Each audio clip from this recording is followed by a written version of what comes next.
ఇప్పుడు అడ్మిషన్ రిక్వైర్మెంట్లో మీకు TOEFL computer based ఎగ్జామ్ని accept చేసిన ఐఎల్సే కావాలి అని అడుగుతున్నారు. అది కూడా 1 year వ్యాలిడిటీతో అడుగుతున్నారు. ఈసార్లు యూనివర్సిటీకి మనం అప్లై చేసుకొని, అంటే నాకు 2 years వ్యాలిడిటీ ఉంది, ఇప్పుడు ఎండ్ మూమెంట్లో అడిగారు కాబట్టి యూనివర్సిటీ నన్ను యాక్సెప్ట్ చేసుకున్న లెటర్ మన యూనివర్సిటీ నుంచి తీసుకున్నా సరే 16 ఫెడరల్ స్టేట్స్లో, జర్మనీలో ఆ వీసా ఆఫీసర్ ఇష్టం అండి. కొన్నిసార్లు ఆ లెటర్, యూనివర్సిటీ ఇచ్చిన లెటర్ని యాక్సెప్ట్ చేస్తారు.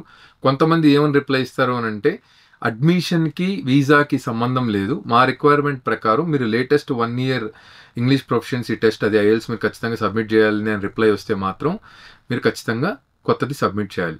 లేదు మీరు రిక్వెస్ట్ చేస్తే వాళ్ళు మీకు టైం పర్మిట్ చేశారు అని అంటే ఆ డెడ్ లైన్ లోపల కొత్త ఇంగ్లీష్ ప్రొఫిషియన్సీ ఎగ్జామ్ రాసి దాన్ని సబ్మిట్ చేయాలి. సో అడ్మిషన్ క్రైటీరియాకి లెటస్ సే మీడియం ఆఫ్ ఇన్స్ట్రక్షన్తో 2022 నుంచి ఆపేశారు. జర్మనీలో సెప్టెంబర్ 15, 2022 నుంచి మీడియం ఆఫ్ ఇన్స్ట్రక్షన్తో అడ్మిషన్స్ తీసుకోవడం ఆపేశారు.